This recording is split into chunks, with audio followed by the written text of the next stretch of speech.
on my nose. Now I put makeup on it. Yeah, you look like Rudolph. It's one of those that is so awfully placed. Yeah. It's like the worst place to get I've had it before too, yeah. Why? Why does God give it to you right on the tip of your nose? He's trying to teach you a lesson. It's like the most humiliating. He's teaching you a lesson. He's making you think about your week. What'd you do this week? I know. You know what's interesting is that though now that I'm old, I don't care as much. I just cover it up and I go on with my life. But I remember getting a ding dong here when I was like 15 or 14. You want to not go to school. You're like, I'm not going to school. Yeah. Yeah. I think I skipped school one day because then you pick at it and you're like, just get rid, and it makes it worse. I did love squeezing them. Of course. In high school, and just you hit the mirror with it. I'm gonna throw up. Yeah, I would do that. You go. You see pus and blood on the mirror. Thank you. Did you have bad acne? No, not bad. I was lucky. But, you get zits still. Oh, I know. Yeah. This is hormonal. Wait, because I had my period last week. You had your period too. I had my period too. Did you get any zits? Yeah, a little bit. Yeah. Yeah. But not too bad. Not like that one. Yeah. That one's really bad. Yeah. Well, I'm done now. Did your boobs hurt? A little bit. Yeah. Is your period over? Yeah, done. Yeah. I know. Heavy flow or no? It was no, it was pretty light. What did you use? What do you use? Tampax? What do you use? Yeah, I like a plastic applicator. What kind do you like? Plastic applicator too. Yeah. Really? What size are you using nowadays? Large. Large. Mm-hmm. Large. Yeah. Mm-hmm. They're not called large. They are. Super. It's super regular and slim. Well, super is how we. It's another word for large. And you use the plastic applicator? Mm-hmm. Yeah. Where do you put the applicator once you're done with it? Where? When I'm done with it, mm-hmm. I flush it. Mm-hmm. Yeah. I look for something that says don't flush here and I put it in there.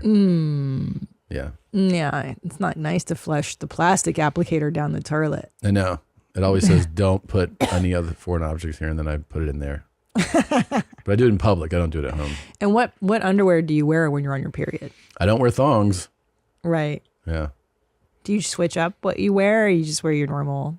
No, I have a wider pair. A what? Wider pair of underwear. Whiter? Wide. Oh, wider. Yeah. Yeah. Why wider? I just feel more comfortable because I kind of feel gross when I'm having my period. I don't feel like wearing something sexy. Right. Yeah. Yeah. Samesies. Oh, really? Yeah. I just shut it down those days. Oh, I shut it down so hard. Mm-hmm. I don't even feel like living. I just want to stay in bed. Me too. And I get so sweaty. Do you get sweaty? Yeah, I get diarrhea too. Really? Yeah, sometimes. That's cool. Yeah. Yep. It's weird. You and I totally are cycling now. It's pretty crazy. Yeah. Well, men can have periods. Oh, of course men can have periods too. So, yeah, it's interesting. Speaking of diarrhea, I farted the other day. It's one of the rare times that I farted. And right away you go, did you have sushi? And I go, yeah. Yeah, I did have sushi. And you go, yep, I can smell my babies. Yeah. My baby ate. Yeah. It's funny. When you have a child, a little infant, you can start telling what they ate based on their gas. Yeah. You farted and I smelled sushi. It's crazy. It was like it was wild. It was so salmon. special. Yeah. Salmon. Mm-hmm. Yeah. Wow. I wonder, I'm going to start trying to identify. Usually when your farts are sour, that's like eggs. Mm. You know what you did, which was really smart? You were flying. You were about to get on a flight. Yeah. And then you had a sushi burrito. That was a poor choice. What happened was it was Heather's birthday, and she got to pick whatever she wanted for lunch, and she chose this place, and they gave us a tuna, like a tuna poke kind of wrap. It was like a big sushi roll basically. And I got the spicy, and I got extra spicy sauce on it. I remember as I was like 2 bites into it, you go, aren't you going to fly in a couple hours? And I said, yeah. You go, is that the smart thing to be eating before that flight? Yeah. And I was like, why don't you mind your own business? Yeah. And then stupid bitch. I got to tell you something. Yeah. It was one of the rare times you were right. It was a very poor decision. And I had very big problems on the flight and post-flight. It destroyed me. Yeah. Did you diarrhea on the plane? Mm-hmm. Wow. Yeah, and it was hot. It was spicy. Oh, that's the worst. Feel it coming out with heat. And but I'll tell you what I didn't do. What? I didn't make a business call while I was doing it. You're out of your mind. So can I tell you what I started doing? Started doing? Well, I just started doing this. Jesus Christ. I just started. Can I tell you why? Just coming into your own? I really am. Now that I'm 48, I really have entered a level of freedom. Mm-hmm. I'm so free, Tom. You are free. I really am, because I am on death's door. I don't have many years left. I know. And you know what? What? I see why older people are just cooler, because you're like, they don't give a shit. So I started doing business calls, and I was on the toilet the other day. Well, we all do business calls on the toilet. Everybody does business calls on the toilet. I didn't know that. Yeah, but the difference is no one even has to learn this. It's just a built-in normal function of etiquette where when you're on a call and you're on the toilet, you speak and then you hit mute while you're doing your business. And you told me, you're like, oh, I don't hit mute. I don't hit mute. So people listen to you pee and fart and flush. Well, here's the difference. Lunatic. Hold on. I feel as though if I were to speak and then mute, speak and mute. Yeah. That is more sus, as the kids say. No. It's more suspicious. It's not. Than me they have the regular background noise and then I pee. I don't fart every time I pee. That's you. I'm a woman. I don't fart every time I pee either. I think a lot of men do. No. We don't all fart every time we pee. No. When you're at the urinals, you're always telling me that men fart at the urinals. Sometimes, but it's not every time. It's not every time. It's not close to every time. But the difference is if you're on the toilet, you just mute when you're not talking. And if you're going to make a noise like with pee, you mute it. So you let them hear you pee. I let them hear me pee. And here's the interesting thing. Who are you doing this with? Brendan, our merch guy. He just heard you piss? But he didn't say anything. Well, yeah, because he's super polite. But here's the thing, man. Here's the deal. Is also because I am a woman, I also think that people would be like, there's no way this girl is sitting on the toilet because she's a girl. Only other, right? They're like, there's no way a woman would sit on the toilet and do something. Only thing that could be happening is that while you're peeing, the guy is jacking off because you're peeing. Because some guys really like to hear a girl pee. So that could be happening. God, that's so disgusting. Well, welcome to the real world. So why is everything sexualized? Well, your peeing is. Everything. Yeah. Even, my browning? No, yeah. That's yeah, true. Some guys are going to definitely, please don't make so much noise so I can hear you shit more clearly. But I don't think they hear me browning because it's very quiet when I brown. I don't make big drops like you. When you do it, it's catastrophic. It's not. It sounds like a disaster every time. Let's start the show. You're crazy. Nobody knows. Ask Brendan. Hold on. The answers are, look, the world is a great place. It's just inhabited by and it's the internet's fault. That's just the way it is. Amen. I love him. Don't bring anyone mother into this. No Gallagher. Your mom in the fucking stand! Welcome to your mom's house with Tom Segura and Christina Pazsitzky. welcome to your mom's house.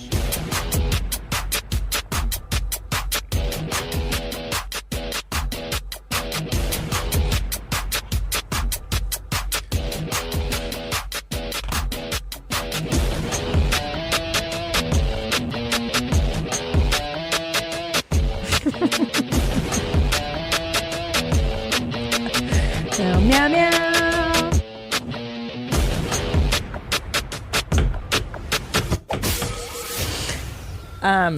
Can I tell you, I've always loved the Gallagher brothers, but lately I'm on a Noel Gallagher kick. Yeah. Because I love everything this guy says. He's a fucking, he's like, the world is a great place inhabited by, and it's the internet's fault. All right, hold on. Isn't that the truth? Let's do this real quick. That is a true thing. How do we? Okay, we're calling. Should we tell the audience what we're doing? Yeah, we're calling Brendan. We're calling Brendan right now, the person that Christina was speaking to. What's up, guys? Wednesday, August 7th, I will be appearing at the Asheville Comedy Festival in Asheville, North Carolina. Then the next day, Thursday, August 8th, I'm at the Berglund Center in Roanoke, Virginia. Tickets and all info is at tomsegura.com/tour. A lot of life is unpredictable, But a good life insurance plan gives your family a financial safety net to protect against some of the unknowns. Policy Genius is the country's leading online insurance marketplace. It makes choosing the right policy for your family easy and quick. With Policy Genius, you can find life insurance policies that start at just $292 per year for $1 million of coverage. Some options are 100% online and let you avoid unnecessary medical exams. This has been drilled into my head for as long as I can remember that you have to have all types of insurance, but especially life insurance if you have a family and if you have anybody that counts on you. The nice thing about Policy Genius is that it helps you easily compare your options from America's top insurers in just a few clicks. Their award-winning agents can even walk you through the process step by step. Your work life insurance policy may not offer enough protection for your family's needs. You can get peace of mind by finding the right life insurance with Policy Genius. Head to policygenius.com/YMH or click the link in the description to get your free life insurance quotes and see how much you could save. That's policygenius.com/YMH. ZBiotics pre-alcohol probiotic drink is the world's first genetically engineered probiotic. It was invented by PhD scientists to tackle rough mornings after drinking. Here's how it works. When you drink, alcohol gets converted into a toxic byproduct in the gut. It's this byproduct, not dehydration, that's to blame for your rough next day. ZBiotics produces an enzyme to break this byproduct down. I use ZBiotics and it worked. Just remember to make ZBiotics your first drink of the night. Drink responsibly and you'll feel your best tomorrow. That's all you got to do, man. You got to get that ZBiotics in your system before you start pounding the booze. And then you're going to have a much better feeling the next day. Vacations, weddings, birthdays, and reunions. Oh my, so much going on. Get the most out of your spring plans by stocking up on pre-alcohol now. Go to zbiotics.com/YMH to get 15% off your first order when you use YMH at checkout. ZBiotics is backed with a 100% money-back guarantee. So if you're unsatisfied for any reason, they'll refund your money, no questions asked. Remember to head to zbiotics.com/YMH and use the code YMH at checkout for 15% off. Thank you, ZBiotics, for sponsoring this episode and our good times. So I peed and pooped. Okay. Hello. Hey, Brendan. Hey. Hey, this is Tom, and you're on your mom's house right now, just so you know. Oh, awesome. So we just had a revelation, and we had to call you to follow up on this. Christina spoke to you recently. Did you have any idea what she was doing while you were speaking to her? I did not. No, because she just shared... She's the only person I know like this, that she was using the bathroom, but she doesn't mute when she does business calls in the bathroom.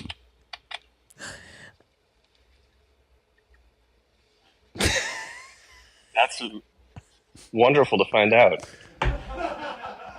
And so I think she peed and shit, and she's like... Two separate calls. One I peed on with you. That is making sense now. And I was like, why don't you just hit mute, like when you're done speaking and do your business? She's like, no, I just do it. And I'm like, that's insane. But Brendan, you didn't notice. I did not notice. Wow. See? And if you did... I did not notice. And if you did, why don't you think like, oh, it's one of the kids? Yeah, I would have assumed that only a child would do that. Right. Like you wouldn't in your wildest dreams imagine that a nice woman like me would do that. Never. Expect it from Tom, but not from you. And Brendan, have you ever done a call on the toilet? I am on the toilet right now. You are? Okay. And do you do the mute and then release thing? Yep. Yeah, see? It's like a courtesy flush. Exactly. But he's a man. Have some respect. I don't make as loud of sounds as he does. He obviously didn't hear them, and he didn't suspect it because I'm a woman. No harm, no foul. So you're just going to keep rolling that dice? Of course Why? I am. Of course I am. Who cares? Everybody I talk to knows me and loves me. They know I love them. Right, Brendan? We're practically family. 100%. Who do I talk to? Agent Jeans? Brendan? Okay. There's like 5 people I talk to regularly. Maybe. All right. They all I'm kind know. of honored. Yeah. Actually honored. You know what? I'm gonna do as a courtesy to you is I'm gonna take it for a spin. I'm gonna go ahead and do my next call the same way. No mutes. You're gonna lose friendships though. You're gonna lose business relationships. No. Could you do a notes call with Netflix on Brendan, the toilet? I will call you back. I need to call you to talk about some stuff. And just disable video if you're going to be on the shitter. Okay. I won't use video, but I'll go completely unmuted, okay? Sounds good. Okay. Looking forward to it. He was unmuting himself to talk. Thank you, Brendan. Did you hear that? Okay. My pleasure. All right. Thank you, Brendan. Yeah. Yeah. You're insane. But I don't talk to as many people. Here's what I literally talk to: Asian Jeans, Brendan, some friends. You're so crazy. That's it. Whatever. Do you hear me shitting? I do it to you all the time. Yeah. But I know when you're doing it. I know when you're doing it. When you call me from the road, you're always on the toilet because you're always delayed. I'll ask you a question and there's a time delay and I'm like, oh, he's shitting. How does the time delay affect it? Because I'll be like, hey, babe, so what are we doing the thing? And you go, I'm like, babe, and you're like, well, we're gonna go to the thing. Oh, because I'm muting. Yeah. Yeah, see, I do it to you. I'm nice. I do it to you. But that makes it more suspicious. I would rather just hear the plops. Really? And keep it in real time. God. All right, you know what? Yeah. You're going to get your wish. You're going to get your wish. Listen, this is to all the women. Go ahead and be free. Make your calls on the toilet because the guys aren't even assuming you're doing something that crazy. That's true. That's the best part. You listen, as a woman, you have carte blanche to be as crazy as you want to be. No one suspects that we do anything interesting or anything. Well, this is for you awful. Just because you're just inspired a whole bunch of people. Yeah. As I touch the top of her breast with my fingertips, and then go down them to the nipples slowly, Okay, I'm done. slightly and gently. Ugh. And then I tickle them until they become erect. Ew. Tom, listen, since we're sexual right now, why are you so happy about that, you shithead? I hope you wear adult braces for the rest of your life.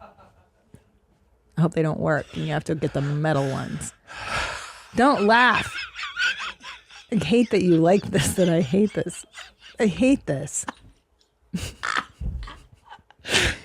Why are you so happy, you shit?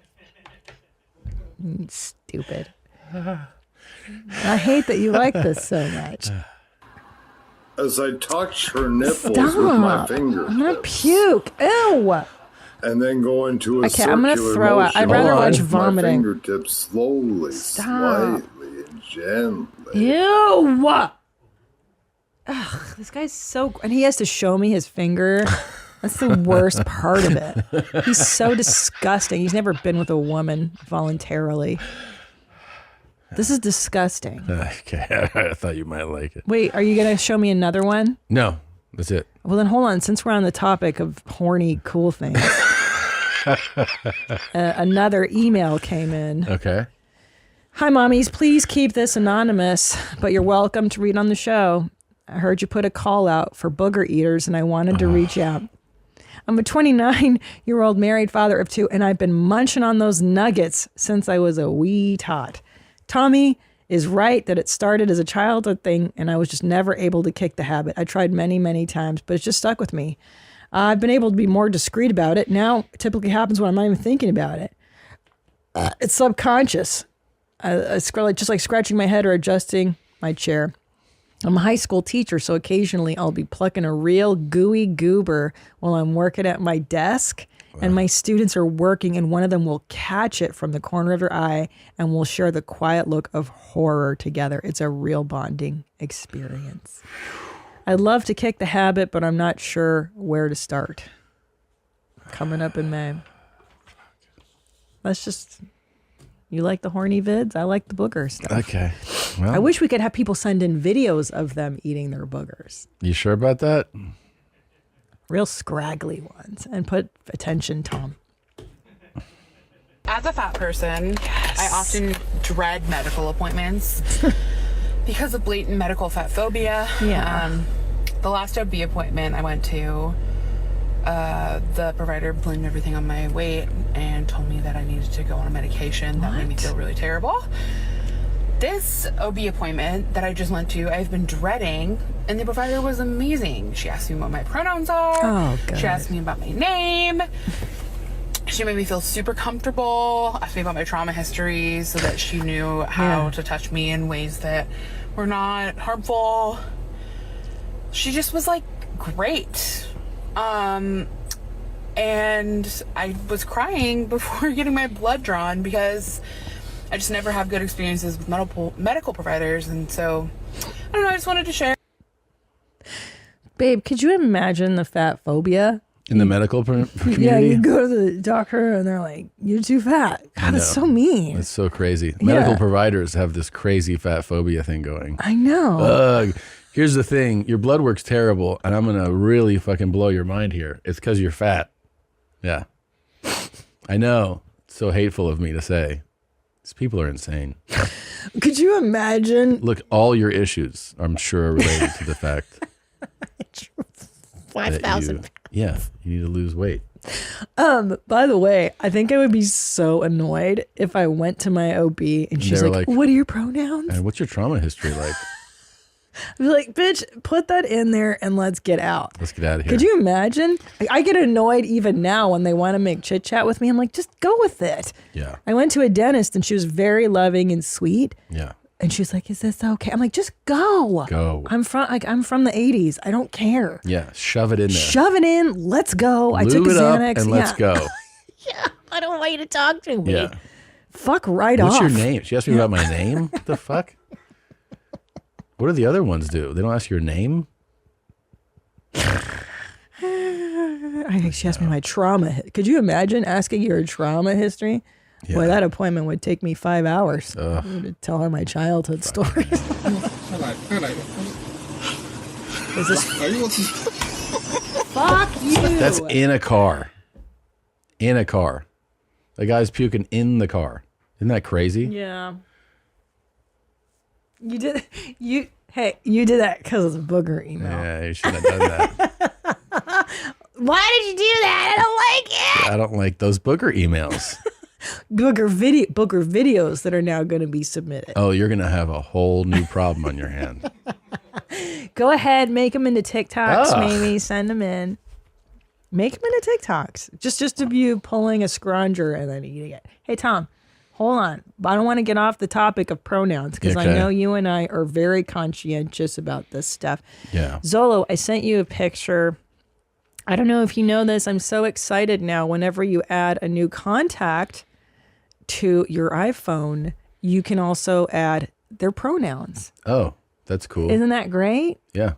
Rob Iler was so considerate. He added I have a new phone number, and then he made sure to check with me if I had new pronouns before he added my info. And I just thought that was really special. It comes in most emails, a lot of emails from companies. Like if you're dealing with somebody at professional level at a big company, it'll be in their signature.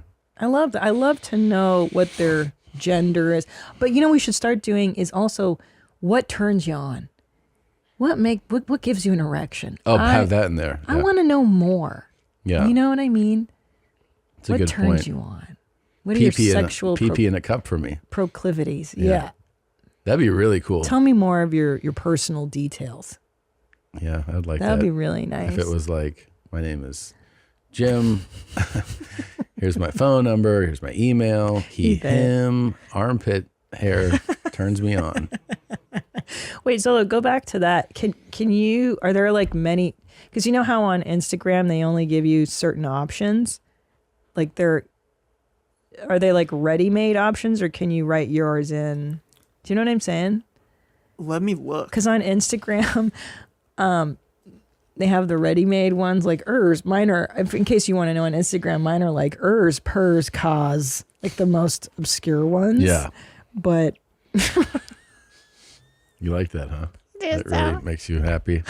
That's so fun. Well, this is a kind of a... What are your pronouns? Yes, you can add anything you want. Oh, that's awesome. It's really thoughtful. That's kind of on par with what Apple would do, too. It's a very progressive tech company from California. It is, Tom. It is. I see Away luggage a lot when I travel, and as much as I love its looks, I prefer soft side suitcases and always wished Away made one. Well, guess what? Now they do. This suitcase seriously looks better than any old school soft side suitcase I've seen and is designed to be lighter than others on the market. Soft side comes in 4 of their best-selling sizes and tried and true colors. There's something for everyone in this lineup. 2 carry-on sizes, 2 check sizes, 4 colors, black, blue, pink, and gray. Made from a high-strength nylon, the bag is tear-resistant as well as weather-resistant. The bag is soft but not sensitive, super durable, flexible, and expandable. I gotta tell you, as somebody who travels all the time, you want these soft side ones. They're easier to get things into. They're easier to put in the overhead. They're easier to lug around. You gotta get one. You gotta check out the new soft side luggage from Away. Head over to awaytravel.com/YMH. That's awaytravel.com/YMH to see the new soft side luggage from Away. awaytravel.com/YMH. 1 in 5 Americans have learned a new language on their bucket list. If that's you, make 2024 the year you finally check it off the list with Babbel. Be a better you this year with Babbel, the science-backed language learning app that actually works. Don't pay hundreds of dollars for private tutors or waste hours on apps that don't really help you speak the language. Babbel's quick 10-minute lessons are handcrafted by over 200 language experts to help you start speaking a new language in as little as 3 weeks. Babbel's tips and tools are approachable, accessible, rooted in real-life situations, and delivered with conversation-based teaching. I got to tell you, the thing that I love about Babbel is the fact that you have to spell things out. When you're doing the spelling, I think you really retain how a word is obviously written, how you're supposed to say it. It goes into a part of your brain that you otherwise will not retain unless you actually write these words out. Here's a special limited time deal for our listeners. Right now, get up to 60% off your Babbel subscription, but only for our listeners at babbel.com/YMH. Get up to 60% off at babbel.com/YMH. That's spelled BABBEL.com/YMH. Rules and restrictions may apply. Here's another thing. Very cool. I think this is really about etiquette. And here's some mermaid etiquette you might not know about. You're so lucky to have a silicone tail. Hey, listen, I know that it might not be your intention, but that comment's a bit dismissive. Oh. I worked really hard to save up money for this tail and train for it. It wasn't just luck. Oh, I didn't think of it that way. I was giddy when I saw pictures of your tail. You know what? I'll delete my comment on your Instagram post in a couple of minutes. No hard feelings. Not every conversation in the mermaid community needs to end in a fight. Please respect people's boundaries and feelings. That's a really good point. Because some people are commenting on Instagram to mermaids who have, acquired a tail like this. A silicone tail. And you don't mean to say something like, oh, how lucky. Because, it is a bit dismissive to how hard the person may have worked to acquire that tail. So just think about that when you're leaving comments for mermaids. Gosh, there's so much to consider There's nowadays. so much to consider we now. We don't think about this stuff. Yeah. But can I tell you, I'm so happy that we finally are having these discussions. Yeah. These marginalized communities, the mermaid community. Mm-hmm. They've been left out of the dialogue, Yeah. Oh, isn't being a mermaid considered a pronoun? Could I make that one of my cool pronouns? You could make it a pronoun, but I don't think it's a pronoun to be like mermaid. Mermaid, merman. Yeah. Yeah. Yeah. I'm really curious now to know what the etiquette in the mermaid community is, because she's implying that there's a lot of rude comments within the mermaid community. Yeah. You know where there are also some rude comments? There was this piggy party, a fat girl party, and they highlighted some of the big comments. Here, look at these. They all got together to just eat everything. A poor black man's dream. Nobody in this room will be alive in 10 years. Jesus Christ. Jesus Christ. Some big broads in that room. Shit. Some guy's holding up the ceiling. Yeah. Oh, so funny. Yeah. Not a lot left on that plate right there on the front, huh? No. Yeah. But Tom, this is the type of fat phobia that woman was talking about earlier. Imagine if they all went to the doctor. The doctor would be like, I got to tell you something. It's not looking good for anybody. And they'd be like, oh, let me guess. It's because I weigh 400 pounds. Well, also, it's because the BMI scale is patriarchal and hateful. Yeah. Everybody knows that. It didn't consider other ethnicities. It didn't consider... body types. That's right. It's based on a white, heterogeneous, homogeneous view of the female body. Mm-hmm. Everybody knows that, Tom. Yeah. It's normal to have a 50 BMI. Everybody knows that.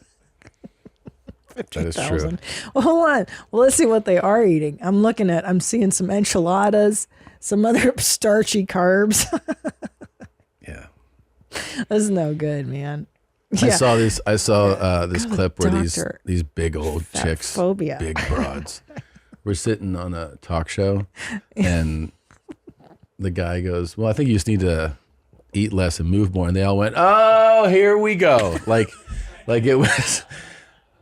like it was crazy to say. And he was like, what? And they're like, it's not what it's about. He's like, you're just fucking eating too much and you're not moving. And they were so upset by it. You know, this is a horrible thing my father used to say all the time. But which thing? All the things I heard growing up. Uh-huh.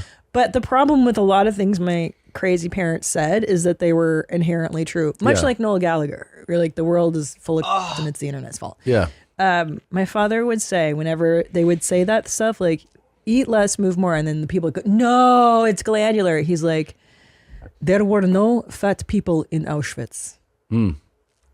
There were no fat people. Right, they were starved. In Auschwitz. Yeah. Think about that. There's no glandular disorders. There's no, hypo whatever thalamus problems. You're not big boned. You're just eating too much. Yeah, I'm surprised Auschwitz hasn't come out with a statement about that. Yeah, against my dad. Just being just like, hey, the one thing we could also tell you is that there was definitely no fat people here. For all you wondering, if it's your glands, it's the food. There's no food in your life when you're here. There's no fat people. Yeah, if you don't eat, you won't be fat. You won't be fat. Oh, here we go. Back to the food again. Speaking of, I am having to up my Ozempis because I'm eating right through it again. So remember I told you I overdosed myself on 50? Yeah. Well, now I'm like having to go to 25 or 30 just to keep it because I'm eating right through it. I mean, I'm eating like, I got fucking those powdered donuts. Yeah, why do you have those? They don't even call them donuts because they're so fucking fake. I saw those. I'm like, what the fuck? They're so good because I'm on this like wanting to eat all the shit I grew up on, like trash. But why don't you get the fresh, like good ones? I don't like the good. This is the problem. I don't like the good fresh ones. Your palate is fucked. Because I grew up eating garbage. I like Entenmann's, Hostess. Ugh. I like the fake ass chocolate little donuts. I like white trash food. And I'm just now making peace with that. Yeah, why don't you go to this party? That's they what I have like. Plenty of that shit. I know. That's the problem, though, is they're not on the Ozempis. No, they're definitely not. You can eat one or two of the little donuts, not the whole bag. So we're up in the dose. So I gotta up my own dose. So I'm almost gonna be up to 50 naturally. Wow. So I'm not losing right now. All right. And I discovered PT Terry's. Yeah. That's a real problem. That shit's good. Yeah. That's why they don't like In-N-Out here, because I think it's their In-N-Out. It's like better, huh? I still think In-N-Out's better. I know. California In-N-Out, but not Texas In-N-Out. It's too different here. It doesn't taste the same. Right? I still think In-N-Out over here it's better than that bullshit Whataburger. Fuck Whataburger. Whataburger sucks. Terrible. It's not even a fucking burger. It's terrible. It's like paper. Yeah. It just tastes like mayonnaise to me. Yeah, that shit sucks, dude. All right, let's take a quick break. Okay. We'll be back to talking about farts and dicks after this quick break. And we're back, and you can check out the new album from our guest called Ohio Players, baby. And please welcome the Black Keys, everybody. Hey. You guys are from Ohio. I'm from Ohio. Yeah. What part? I'm from Cincinnati. Oh, okay. Yeah. Yeah, we're from the Browns area. Yeah. Of Ohio. You're from Akron? Yeah. Yeah. That's where LeBron's from, right? Mm-hmm. Mm-hmm. Yeah. We used to, when we first started the band, I lived in this house with like 4 other dudes, like a punk rock house kind of in the hood. And this was like 2001, 2002. I lived there. But yeah, we would see LeBron. I think Nike like hired his mom like to like kind of get him some money. Yeah. because he was driving to school in this like brand new yellow Hummer. Hummer, yeah, I remember that story. And I would get behind him sometimes, be like, this guy. This is a kid in high school's got a Hummer? This is wild. Yeah. I know. Yeah. Worked out for him. He's doing all right. He's doing all right. Yeah, he's doing pretty good. Yeah. I like meeting Ohio people. I think it's always exciting to meet somebody that branched out and did something.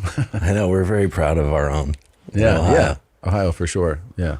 The Deal sisters are from there. Kim and Kelly Deal. Do you know them?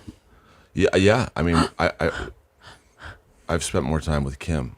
Yeah. Tell me about her. I met her one time in Silver Lake. Yeah. And I don't fangirl out ever. I was carrying a Pixies bag that I had made for me. That's how much of a fan. And Tom's like, you gotta talk to her. I'm like, I don't know, fucking asshole.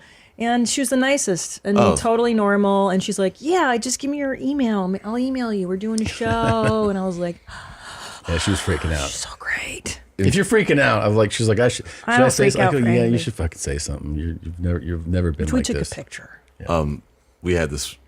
We rented part of an old rubber factory where we kind of had it as a studio for a while in 2004. The General Tire Factory. Yeah. Nice. And Kim and Kelly drove from Dayton to Akron. They wanted to make some demos there, so I spent an afternoon with them once.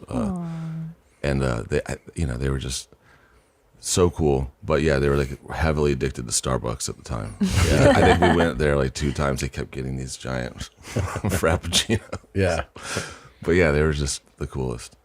Yeah, they're sisters. They're almost identical twins. Yeah. You two are not related. We're not. But you may as well be because you've been together for so long. We've been doing this for. No, I mean, it's a gay couple. You guys are a gay. We are a duo. gay couple. We've known each other since 1989. Damn. What? Yeah. How'd you guys meet? Gay dating site. When we were 10. You're like, it is at a NAMBLA conference. Perfect. That's cool. Our dads took us to NAMBLA. We met because my dad bought a house around the corner from where Dan lived. Nuh-uh. Just a total old-fashioned neighborhood. Like there's one way to get one street got in this giant neighborhood. And were you both already jamming? Like, hey, I play instruments, so do you kind of This thing? is when we were like 9. So we're having like acorn fights. We were like, that's cool. yeah, it's like, like the movie like Stand By Me. It was like when I saw that, it was just like, that's essentially felt like how our neighborhood. Yeah. We had the train tracks and under the bridge. And hell yeah. Dead bodies and stuff. Oh yeah. Yeah. Memorial Parkway where that guy died. Nice. There was like a little, I guess they called it the workhouse, is where they put people who like got too many DUIs on the other side of this valley that we could see. And, there's always like, you hear about like the butcher escaped from the workhouse. Being in the woods, just worried about it, making shit up, I guess. And then when did you guys start playing in high school? We both started playing music on our own independently, and then our younger brothers were in the same grade. And we were in separate grades. We were 1 year apart. So it was like, when you get into school, it's like when you're in different grades, you might as well be in different universes. Yeah, for sure. Sometimes. So we didn't really know each other too well. I just knew him from the neighborhood. I knew Pat. I knew his brother Will and his brother Michael. We'd take the bus and he would go that way and I'd go this way, But then our brothers one day said, hey, Pat plays drums. And told Pat that I play guitar. You guys should get together. So it was like we never knew. Yeah, he came down to my house. But, I was hanging out with his brother all the time.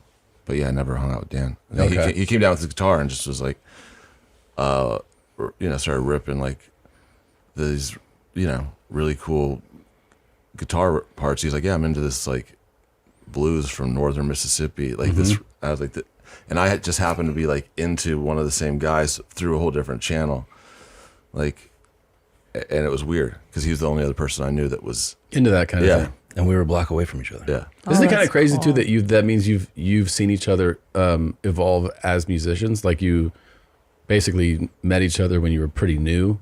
You've seen each other like kind of. Well, I mean, I showed Dan how to record like on a 4-track tape recorder. Wow. He had never seen one. So yeah, we've seen it. We've from the very beginning. We've learned how to do it all together. Yeah. Yeah. We had no idea what we were doing. And we did. We did did all the part of the fun of it. You know what I mean? Yeah. Just like being just idiots in the studio. We'd like not knowing tape shit. a microphone to our chin and try to play. Yeah, because, you know, the way that the whole band kind of came about really was we were jamming occasionally. We would get together, you know, like 1997, 98, or whatever, when we were just kind of finishing high school. And then we both found ourselves going to the University of Akron, like both like third year freshmen. I just kept taking ceramics classes, and like it was, we were both like probably make some more ashtrays. We were like at all, you know, our lowest The point. only thing I remember about the University of Akron was the guy who sold euros, like right in the middle. Yeah. They were pretty good. Yeah. It was essentially high school part 2. That's what that is. Yeah. And it was so pitiful. Yeah, I mean, back when we were going there, you could still smoke in like the student union. Oh, so that's fun. we would just sit there and smoke. That's the best. Yeah, my school used to have a bar like on campus. Yeah, there's a bar there. Yeah, now they took it out and you can't course. smoke anywhere. It's so Nothing's lame. fun anymore. Nothing's fun anymore. Yeah, at the time my girlfriend went to the school called Oberlin, and yeah, I remember Oberlin. Like I would go there because they'd always have like cool concerts, and like, you know, everyone just make fun of me and call me a townie. But like I could go there and pretend to be a student. I could get beers for 25 cents on Monday. It was kind of amazing. Dude, How would you pretend to be a student at Oberlin? I mean, I just looked like a student. When I did a semester abroad in Spain, in Madrid, you smoke in the classroom. You could smoke in the classroom. So the professor would smoke and kids would be smoking. Fucking crazy. Like those were the days. Well, actually, I remember when my mom went to the University of Akron when I was a kid, and I definitely remember you could smoke in the classroom there. That's awesome. That's In the mid amazing. '80s. But yeah, anyway, we found ourselves, you know, kind of living in Akron at 21, and I hadn't seen Dan in like a year, and I ran into him, and he had this bar band that was playing like 4 or 5 nights a week around Northeast Ohio. And he was that's how he was supporting himself. Yeah, we would just do like 3-hour sets. I would just play anywhere. What would you play? Just covers, mostly old songs. Yeah. Old country songs, blues songs. Sometimes I would play solo. If they just wanted a duo, I'd bring, you know, whatever they needed. It's still so crazy to hear that worked out for someone. You know what I mean? Like when you hear like someone's playing covers at a bar and that like you evolve into a super successful musician. To his credit, he called me and was like, well, we ran into each other, and he told me what he was up to, and I was like, oh yeah, I just got this like this new kind of recorder. I just had like got a credit card and kind of went into debt because I was so miserable. I was like, maybe I can record bands. I bought this thing for $1,000, and I told him about it. He's like, well, you should record my band.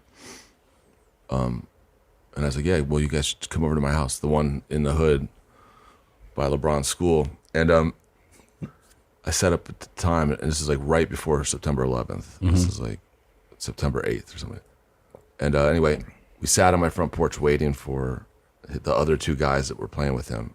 And they were only interested in playing with him if there was money involved. So they didn't come. They didn't show up. They didn't show up. And like I hadn't. They didn't understand. So was this this is what led to the 2 of you? So we just recorded that. Really? Day. So Dan's like, you should just play the drums. And the recordings that we made that day, we got a record deal from. No. We sent him. Wild. That's crazy. Dan's like, we should form a band.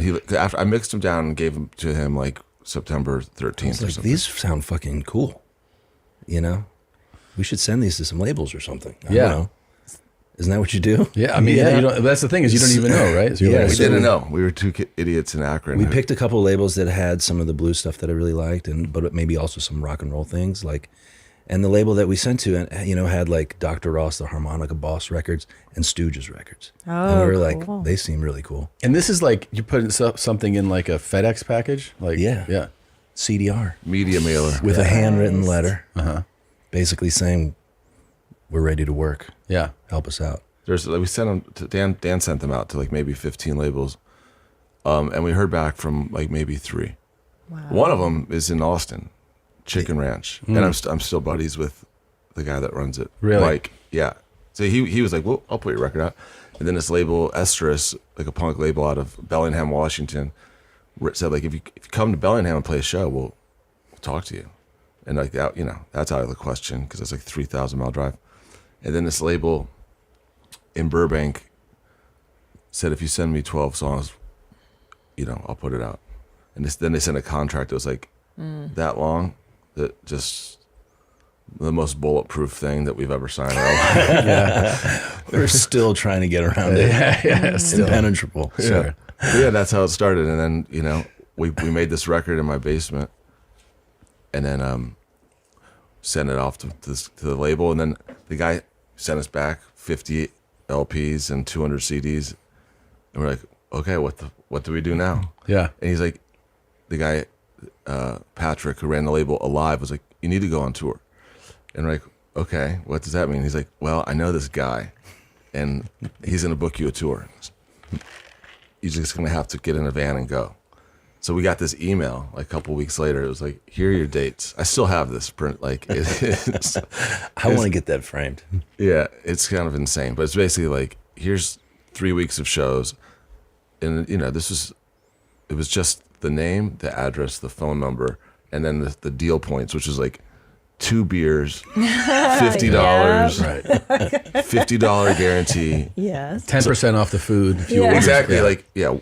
A sandwich but no fries. Yeah. Oh yeah. We did clubs like that where they were like, I did a club one time where he was like, yeah, you get 20% off, like if you order an entree. Exactly. And But I was not like, the steak or the lobster or anything good. Yeah, it was essentially that here. shit. And so when, this was summer 2002, my brother tags along, my younger brother Michael, and we get in my minivan and we just go.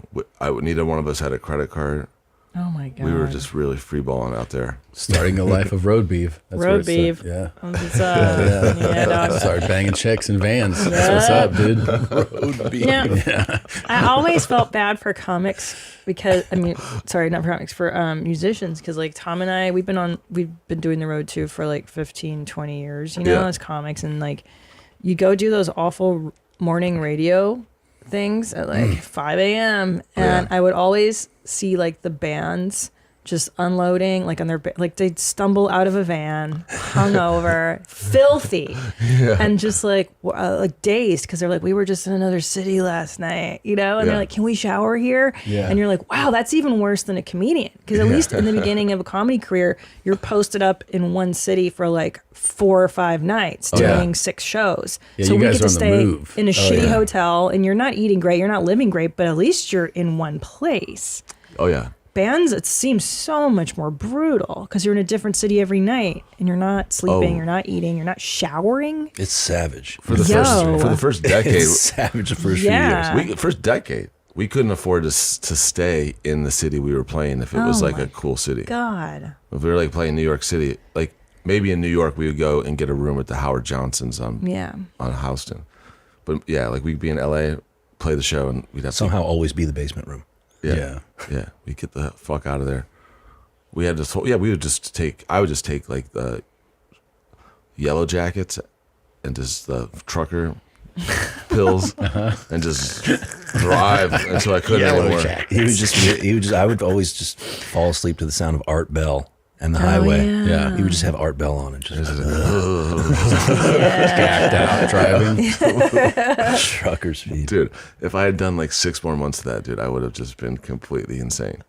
Yeah. Yeah. Do you feel like it's kind of like, I know it's all now, and there's a few other people that have done this, but like, isn't it kind of a flex to feel like it's the two of you when like bands are always, 4, 5, 6 and more? Like the fact that you can do what you do with 2, it's like, I think it's super impressive.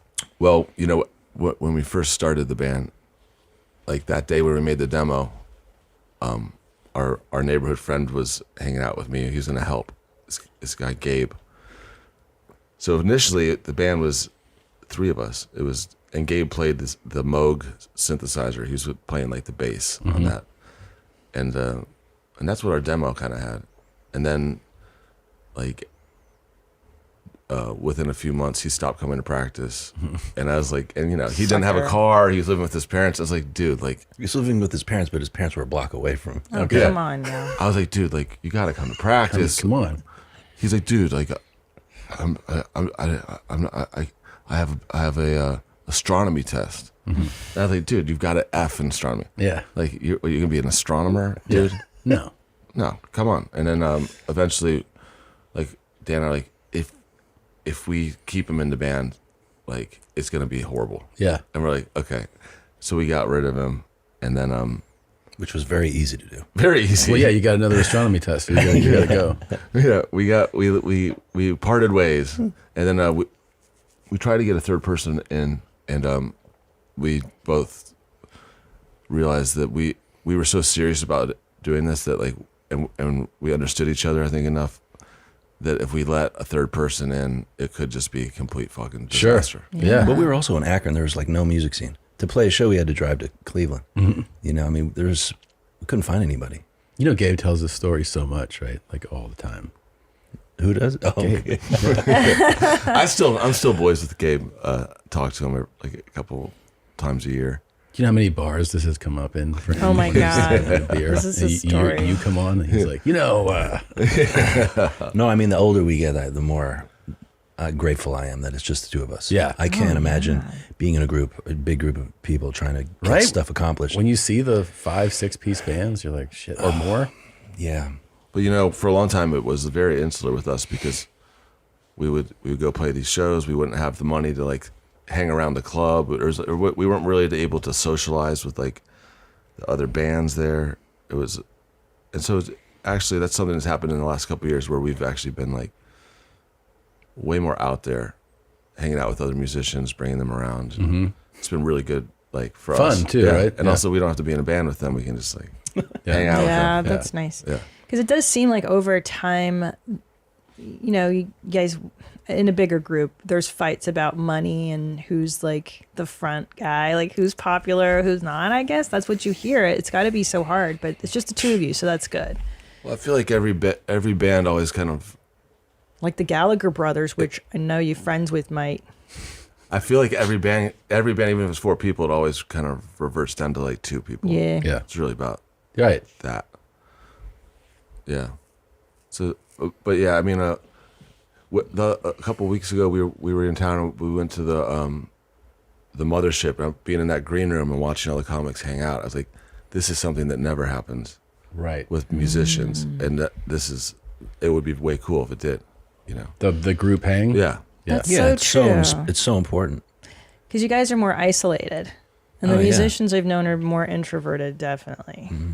Whereas we just sit around and abuse each other in a room. It's so much more fun. We sit around and just make fun of the other band that's next door. Oh, of course. Comedians, too. We're united in the people we hate. Yeah. That's how you're friends with a comic? Yeah. It's like, who sucks? Yeah, that guy fucking sucks. United in hate. Yeah, that's really what for it sure, is. yeah. There's so much shit talking. So much shit talking. Elite level shit talking. Yeah. I don't know. We haven't heard it too much when we go, like, you know, we hang around comedians. No? I'm always surprised, honestly. That they're not doing that. Yeah, I feel like maybe the new generation doesn't do it as much or something. I don't know. No, they do. They do. Yeah. They hate. Everybody hates. They all hate. Everyone's haters. Dude. Yeah. Hate so hard. You know what's so funny? We were talking about that comedians, stand-ups anyway, are just mean. Like, we have the ability. The difference between like an actor, a pure actor, right, and a comedian is that the comedian has a mean streak. Yeah. That the actor's more genuine, like sincere. Yeah. Right? And we were talking to a comedian friend of ours who's also an actor.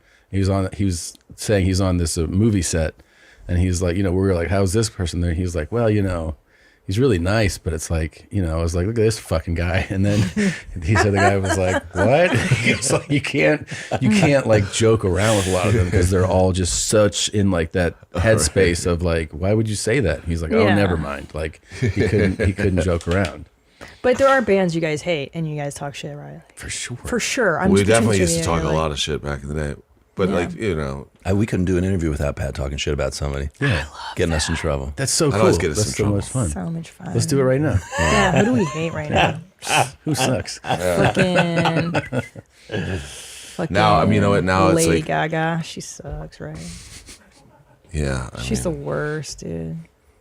You know, I had a couple. I used to use Twitter a lot. I'm scared of it. Oh, you would use Twitter to talk shit? I had one really good tweet once. Here we go. Yeah. It was Let just it it rip. was a moves like Jagger, period. Sounds like shit.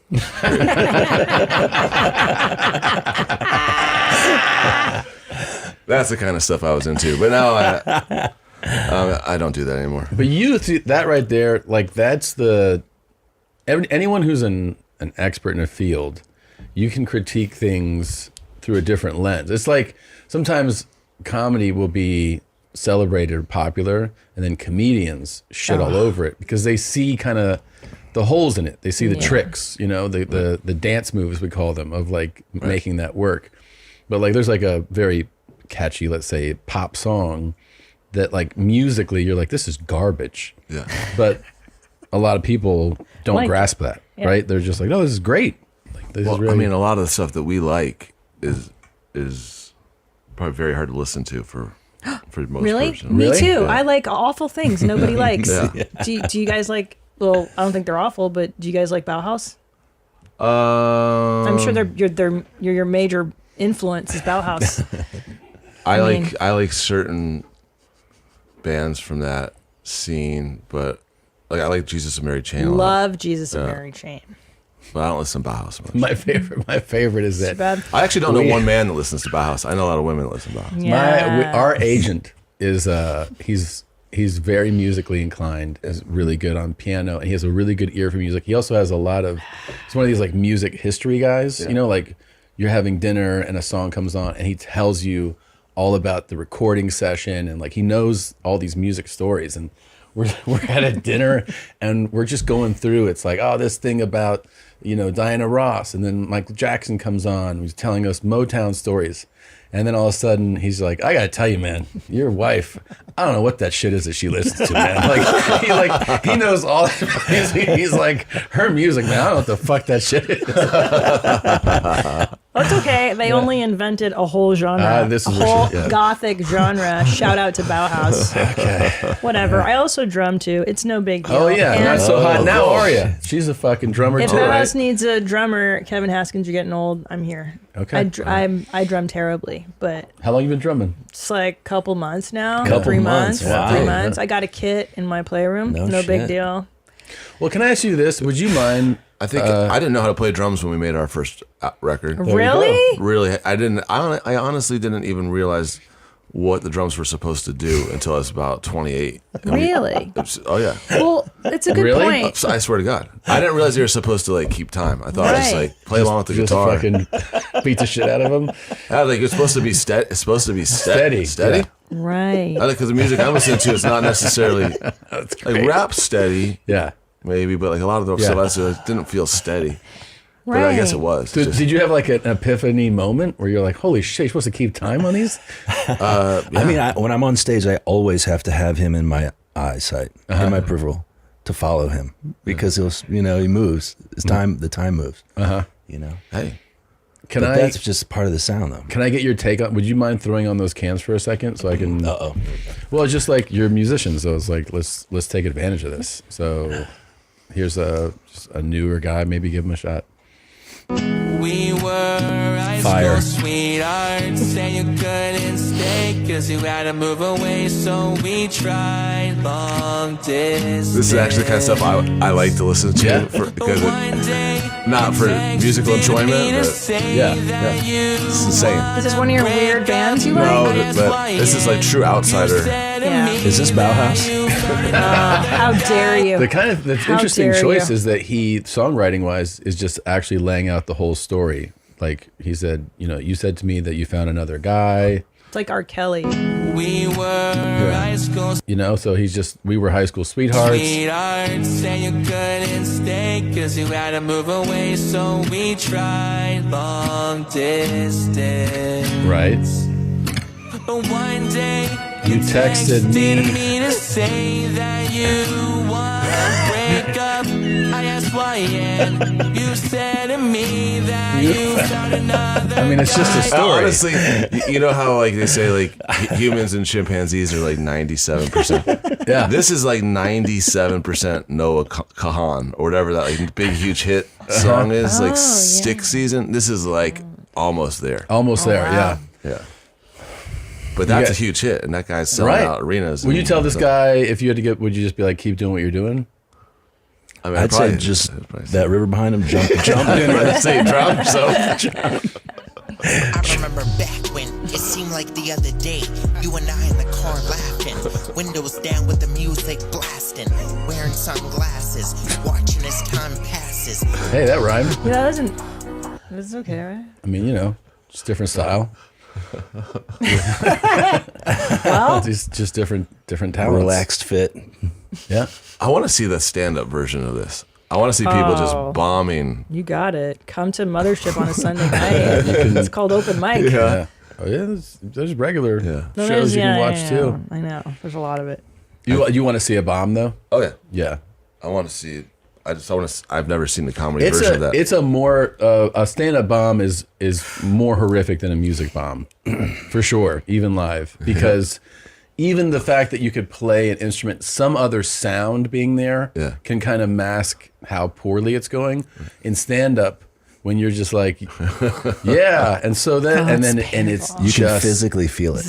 You physically the whole room. You can feel it. The anxiety, it's kind of suffocating. Yeah, the sweat, the flop sweat just starts. We watched. I watched somebody flop last night, and it was just. Oh really? Great. Yeah. Doing what? Stand up or? Yes, I went to the Kill Tony show last night. And, one of the new. And then it was a hat pull, and it was brutal, and Tony just eviscerated the guy. Yeah, of course. Which made it fun. Imagine that for like 20, 30 minutes though. Because that's a real bomb when you're up there and there is no ding, ding, ding, your minute is over. 20, 30 minutes. And you're getting paid and you're the opener and and you eat shit, but then the headliner kills after you, and then you hear everybody talking about how awful you were on the way out and shit. It's brutal. It's brutal. Dude, I had a bomb so bad one time that like I ate shit and it was a sold out room. So it was like 300 people in there and I was just pouring sweat and I had hair. So it was like kind of stuck to like here. And I got off a few minutes early and then I walked, I was, like a deer in headlights. And I walk around the corner and the manager, she goes, "What the fuck?" And I go, "What?" She goes, "I thought you were supposed to be funny. What was that?" And I was like, I couldn't even say anything. I was like, I don't know. And the worst was that there was a second show because, we do like 2 shows a night in clubs. And I bombed as hard on the second show. She was like, "You're the worst." So when you say you bombed, was it because did you think you were being funny and the crowd just didn't get it? I mean, specifically this incident I remember so well is that I was too new to open with I was opening with like what I thought was a very, witty, edgy joke, and it just wasn't well written enough, and it was too harsh. So it was like opening with like the hardest hitting thing, and the audience was like, "Huh?" And then even though I would go back into material that I knew worked, it wouldn't work because they were just so thrown. The momentum was off. It was just so off that and I remember the next day the only difference that I made, because I had to go back to that club the next day to do it again. Oh my God. Was my friend was like, "Just don't open on that." He's like, "Just don't open on that." And everything was great. Fine. Yeah. It was totally fine. Yeah. But it was a real lesson in like, maybe not. Maybe you're not ready for that yet. Yeah. I remember doing what's called tribble runs, where you drive 6 hours a day in the Pacific Northwest and then you perform in bars at night. I did a biker bar, and at the time I was like trying to be real smart because I studied philosophy, and it was like first 5 minutes of philosophy jokes for the bikers. It was so like I bombed so hard, Tommy. It was like 20. I did a 25-minute set in like 10 minutes. And I was in the alleyway, just crying. Yeah. You're like, "Fuck, dude." I bombed at the hospital one time. Really? What? I went with a buddy. He had his upright bass, and I had acoustic guitar, and a friend had a fiddle, and we went and played for the people in the cancer ward. You bombed? And we were going room to room, And there was we went into this guy was all just hooked up to all these wires, He looked like the back of a stereo. It's just like wires everywhere. And we played him a song, and we're like, let's play this guy another one. "Sir, you want us to play another one?" He said, "I'm good." I mean, to be fair, if I was sick as fuck and someone walked in with their acoustic guitar and I couldn't do anything, that's almost like what's it called? A sleep paralysis. It's just a little gentle lullaby for him. Yeah. No, thanks. I'd rather this end now. Yeah. I'm like, I'm so picky about music too that I hate like 99% of, easily 99% of anything. Like if you took everything on Spotify, I would hate 99% of it. Like, imagine someone not knowing that and then walking in and just like, I've selected a song for you. And I know you're sick as fuck. And like, there's no It'd chance. be fun to watch you watch that. That's what I want to see now. You filled with rage as a disease tears through your body. You're just like, leave the room. Well, there was this thing. He couldn't reach the button to get the nurse. Committing suicide. Like, I think he's really relaxed right now.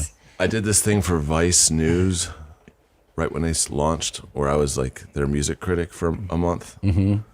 And it was literally brand new, like Vice News. They didn't really know what this whole thing was going to be. Yeah, so it ended up with me just on headphones, just shit talking. Everything. I liked a couple things, but is there anything you particularly enjoy right now that's come out in the last? What's the weird music you like? I told you mine. You tell me yours now. Well, but I'm saying something newer. New? Yeah. My stepdaughter is really into 100 gex. And I dig some of that. No, you know what? We've been doing these record hangs where we take, kind of like playing old 45s. Like throwing a dance party essentially, but only playing 45s. And that's kind of led us the last year into like a deep listening, like searching for these 45s, trying to find songs that we'd never heard before. Mm-hmm. I guess the goal is to find something that should have been a hit that's not a hit. Right. And so that people hear and go crazy, but no one knows. Ungoogleable. Yeah. You know what I mean? There's so many songs out there. It's crazy. So many songs. Every time you look, you find something. I think Brian Simpson was the one at the mothership that brought out the I'm Alive song. Oh my God. That we started playing so much, but I had never heard before. I'd never heard that song. We hadn't heard it till last year. And our buddy Kelly Finnegan was like, "Have you heard this Johnny Thunder song?" Yeah. How have we not heard that? How have we not heard that? Yeah. It's the greatest song. It was such a great song. Yeah. Yeah. Yeah. So that's the kind of shit that we play at these record hangs. It's been really fun. And that's cool. And it's cool because we'll invite like a friend to come do it with us and then just, take photos of like half the records and go buy them. That's cool. Friendly competition. Friendly competition. But it is like you're sharing like the secret. Like, do you know this one? Do you know this one? Yeah. That's a fun thing to do. Yeah. Yeah. Are you guys friends with the Insane Clown Posse? Never met them. Oh, well, they were in here, and we love to ask musicians this question. There's only 2 of you in the band. Have you guys ever gone airtight? I don't know what airtight means, but I'm imagining. I mean, you guys are close. So how close have you been? I mean, pretty close. Oh, okay. Nice. I mean, nice. But on a chick, you guys have gone airtight ever? There's no air seeping out of her. You know what I mean? Wow. I thought that was called a Tower of Power. Oh, yeah. Yeah. Well, actually, to be airtight, Gabe would have to join the band. Because there's 3 inputs. But, Eiffel Tower her, I guess. Is that a yes? Because you guys are kind of weird about it. Oh, shit, it is. Come on. Oh, my God. It's a maybe. Yeah, it wasn't a no. It wasn't a no. They've been in the band forever. They're rock stars. What do you fucking want? Of course they have. They're like, which city? What are you talking about? That's so awesome. Yeah, which time? Yeah, of course they've done that. That's so exciting. Well, transitioning out of the airtight story, okay. All right. do you... all right, I'll show you these clips. Will you just tell me your honest reaction to whether you think this is horrible or hilarious?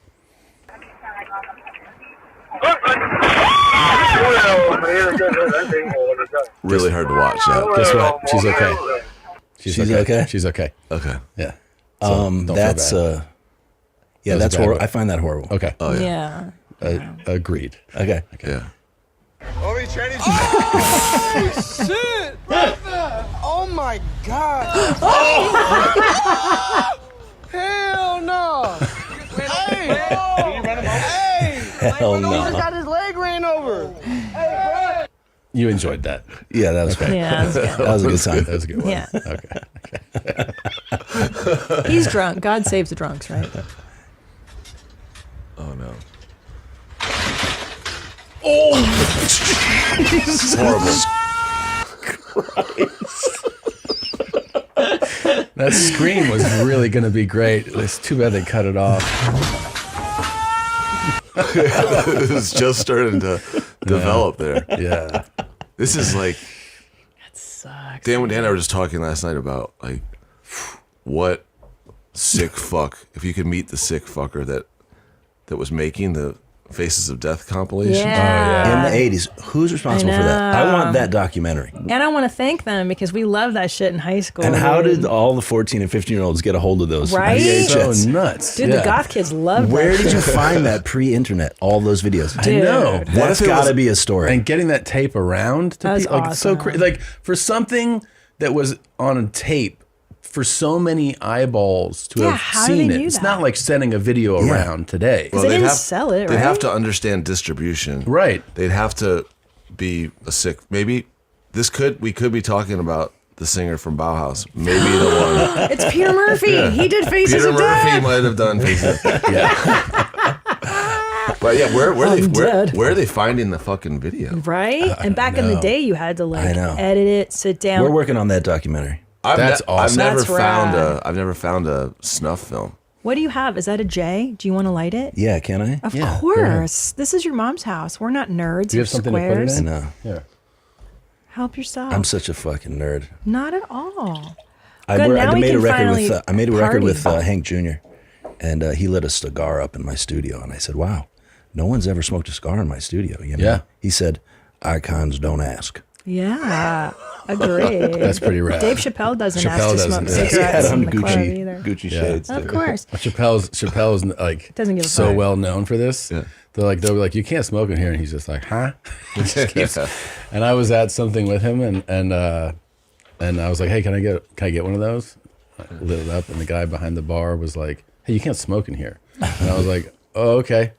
And then I just turned to Dave, and I was like, I'm gonna put this out when you put it out. And he's like, I'll put it out when I'm done. And I go, okay, that's when I'll do it. So it was great. Wow. Yeah, so fun. Yeah. They gave you strength, huh? Yeah, it totally did. I was like, you're doing it, so I'm doing it. Well, you can in a lot of places you can smoke on stage Oh, that's nice. because it's like a prop. That's right. That's If you like had been by yourself, they would have arrested you. 100%. They were like, get the fuck out of here. I was like, he's doing it. He would have been tased. Yeah. How's Noel Gallagher? You guys work? He's awesome. Yeah, I Funny love as- this. funny He's as so fuck. funny. Both those guys are He's funny. not only Yeah. funny, he's cool as shit. Like we just went to London, and I sent him a text. It was like, you know, we're gonna be playing in London. If you have an interest in doing a song with us, we were doing 3 nights at the same place. He's like, sure, I'll come out. We're like, well, which night? He's like, all 3. I don't. He said, "I don't have shit to do." I'm like, we're also doing this TV show like the day before. If you're really interested, he's like, yeah. That's awesome. So he's basically spent a week working for free with us. That's amazing. That's Insane. cool. Yeah. Well, here's this from today. This was Yeah.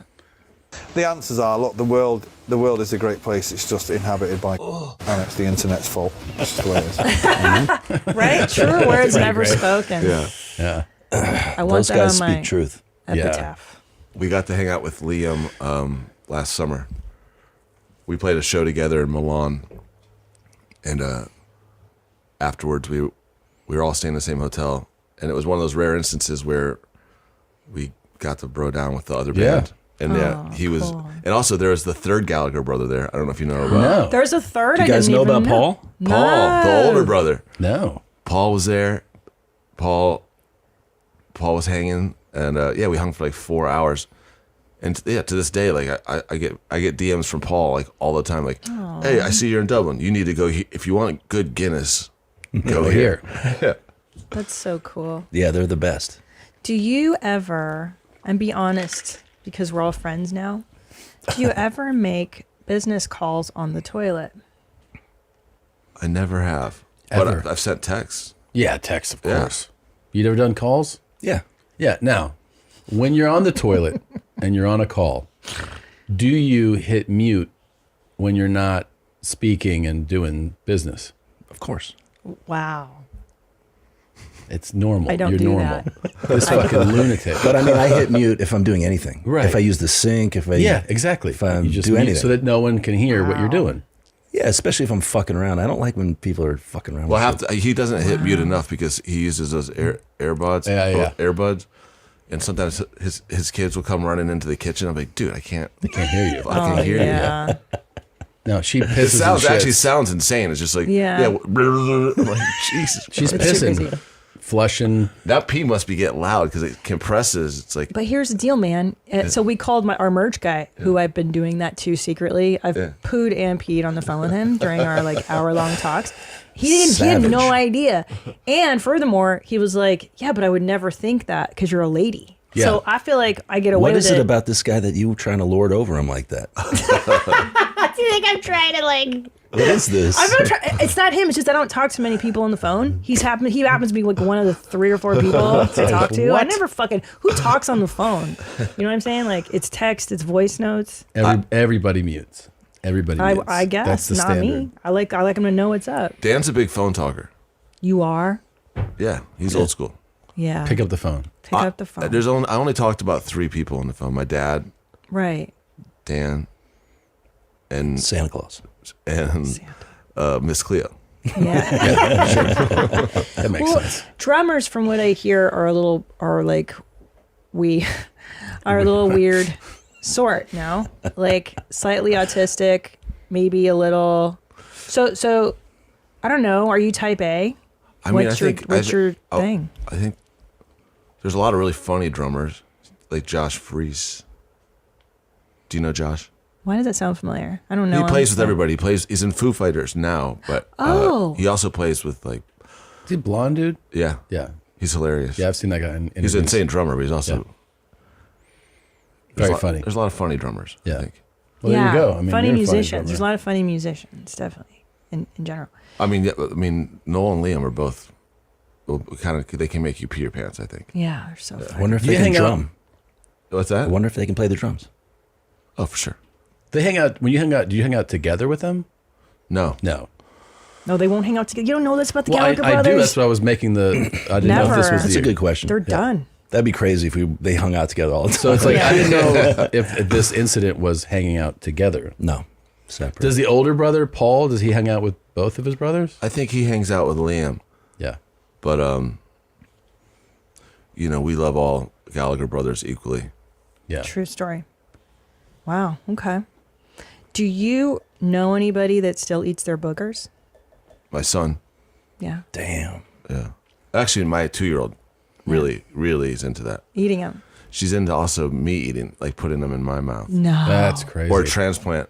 Yeah, transplanting. That's cool. Gnarly. Booger transplant. That's the only human being on earth that you allow that with. Too. Yeah. Oh, it's yeah. Your kid. For sure. I know, the other day, my boy was chewing some gum. He's like, I hate this. And he put it in my hand, and I just ate it. Yeah. Like that. Most people... Yeah, I don't care about their dookie. I don't care about they pee on the toilet seats constantly. I just sit down on the seat. Sometimes I forget to wipe or don't look. I don't care. I don't care. Yeah, it's not like stinky old man pee. No, it's different. It's not like basically his. water. Whatever. I don't stink. Yeah, it is like water. Ew. I don't stink. Everything about you stinky now. Your pee smells like coffee all the time. Whatever. Can your wives identify what you've eaten by your fart smells? I wonder. Well, speaking of this, I was talking to someone about squirting the other day. Yeah.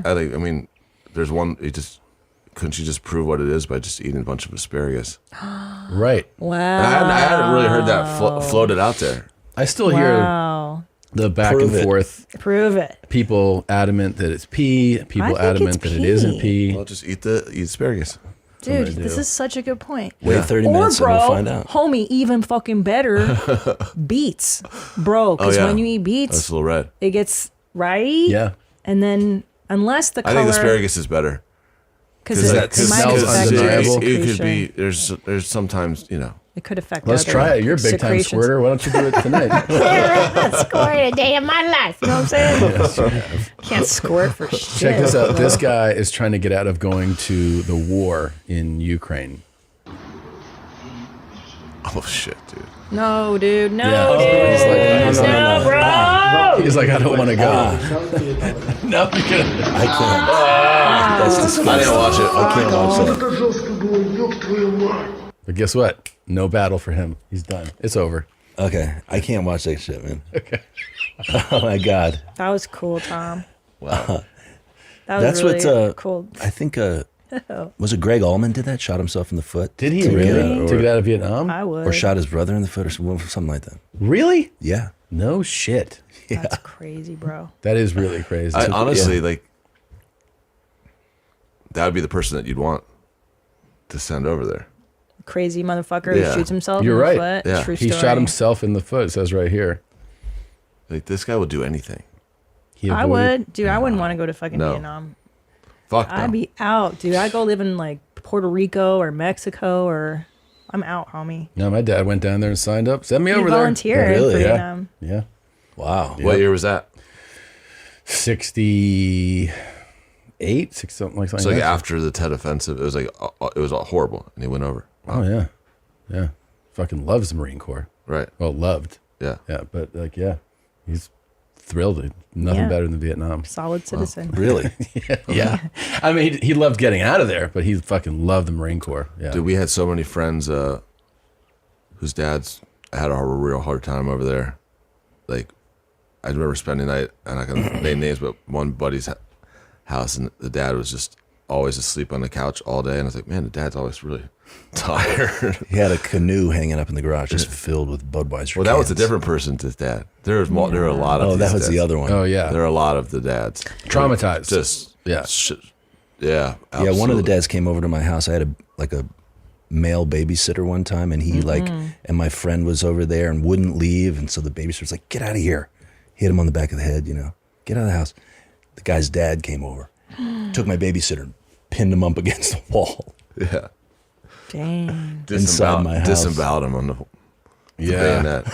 First of all, Yeah, I got crazier stories out of my dad. When I was a kid, I would always ask, "What was war like?" And he just wouldn't. Yeah.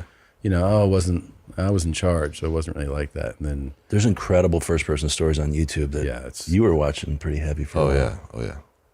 about how crazy the war is. Oh yeah. Just crazy ass stories. Yeah. Yeah. Once I got older, he started telling me more real stories, and I was like, "Holy shit!" Yeah. Very crazy stuff. Ugh. Yeah. Probably